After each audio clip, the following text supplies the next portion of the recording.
Price allot. கர்த்தரும் இரட்சகருமாகிய இயேசு கிறிஸ்துவின் தான நாமத்திலே வாழ்த்துகிறேன். கர்த்தர் உங்களை ஆசீர்வதிப்பாராக.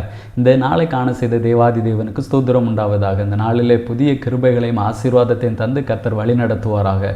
128வது சங்கீதம் 1வது வசனம். கர்த்தருக்கு பயந்து அவர் வழிகளில் நடக்கிறவன் எவனோ அவன் பாக்கியவான்.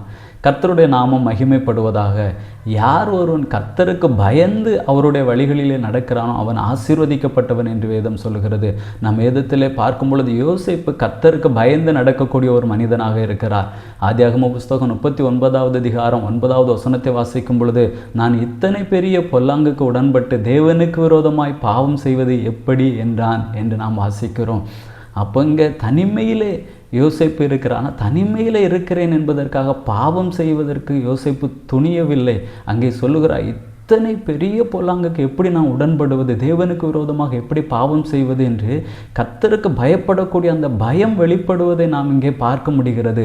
அதே போல் 42வது அதிகாரம் 2வது வசனத்தில் யோசேப்பு சொல்கிறான், நான் தேவனுக்கு பயப்படுகிறவன் என்று.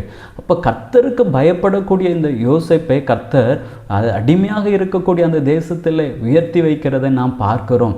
அதே போல தான் நம்முடைய வாழ்க்கையிலே நாம் கர்த்தருக்கு பயந்து அவருடைய வழிகளிலே நாம் நடப்போமானால், கர்த்தருக்கு பயப்படக்கூடிய அந்த பயம் நம்முடைய இருதயத்தில் இருக்குமானால், நாம் எந்த நிலையில் இருந்தாலும் சரி கர்த்தர் நம்மை ஆசீர்வதிப்பதற்கு வல்லமை உள்ளவராக இருக்கிறார். ஆகவே நாம் கர்த்தருக்கு பயப்படக்கூடிய ஒரு பயத்தோடு அவருடைய வழிகளிலே நடப்போம். கர்த்தர் நம்மை ஆசீர்வதிப்பார். ஜெபிக்கலாமா? நல்ல தகப்பனே, உம்மை நன்றியோடு உம்மை துதிக்கிறோம், உம்மை ஸ்தோத்தரிக்கிறோம். அப்பா, உமக்கு பயப்படக்கூடிய அந்த பயத்தை எங்களுடைய இருதயத்திலே தந்து உம்முடைய வழிகளிலே நடக்க கர்த்தர் எங்களுக்கு நல்ல கிருபைகளை தாரும், ஆசீர்வதியும். இயேசுவின் நாமத்தில் பிதாவே, ஆமேன். God bless you.